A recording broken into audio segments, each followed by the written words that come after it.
नमस्कार, मैं पायल बंसल फिर एक बार आपके सामने हाजिर हूँ एक नई कहानी के साथ जिसका टाइटल है एकता में शक्ति। एकता में शक्ति का इसलिए है कि आज के ज़माने में भाई भाई से लड़ रहा है, कोई मिलजुल कर नहीं रहना चाहता है।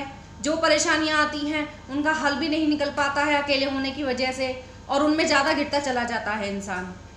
तो इसके लिए हमने समझाने की कोशिश की है एकता में शक्ति के थ्रू कि किसी की अगर समझ में आ जाए तो सब मिलजुल के रहने लगें, या कोई परेशानी है तो उसे एक दूसरे के साथ शेयर कर सकें और उसका हल ढूंढ सकें।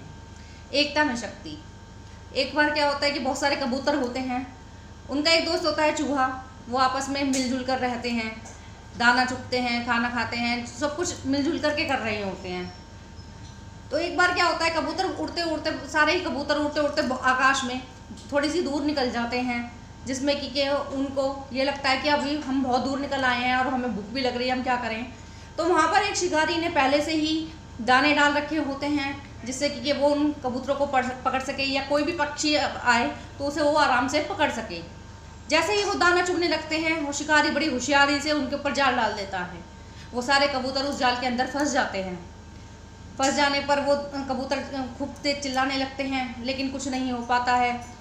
आपस में एक दूसरे को दोष देने लगते हैं कि तूने ऐसा किया, तुम यहाँ तक लेके आया तो हम आए, क्या ज़रूरत थी इतनी दूर तक आने की।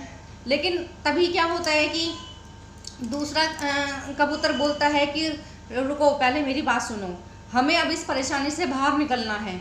तो उसके लिए हमें सबको इकट्ठा होना पड़ेगा, हमें अपनी एकता की शक्ति को दिखाना पड़ेगा। एकता की शक्ति यानी कि हमें इकट्ठा होकर के एक साथ आसमान उड़ना होगा, आसमान में उड़ते हुए अपने घरौंदे तक यानी कि अपने घर तक पहुंचना होगा। उसके बाद में हमारा दोस्त चूहा हमारी मदद करेगा। इस तरह से हम अपनी आज़ादी पा सकते हैं और इस परेशानी को दूर कर सकते हैं। सब उसकी बात मान लेते हैं, मिलजुल करके पूरा शक्ति के साथ, पूरी एकता के साथ सब उड़ने की कोशिश करते हैं और अपनी इस कोशिश में कामयाब भी होते हैं। अपने घरौंदे पे पहुंच जाते हैं, वहां जाकर के अपने दोस्त चूहे से कहते हैं कि तुम इस जाल को काट दो और हमें आज़ाद करो। इस तरह से वो दोस्त भी उनके चूहा जो होता है उस जाल को काट देता है और उन्हें आज़ाद कर देता है।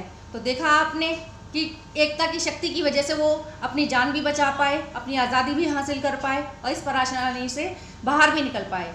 इसी तरह से एकता में रहिए, अपने घर में मिलजुल कर रहिए, परेशानियों को साथ मिल के हल कीजिए तो ज़रूर हल मिलेगा।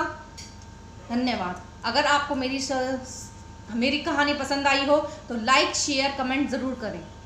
धन्यवाद।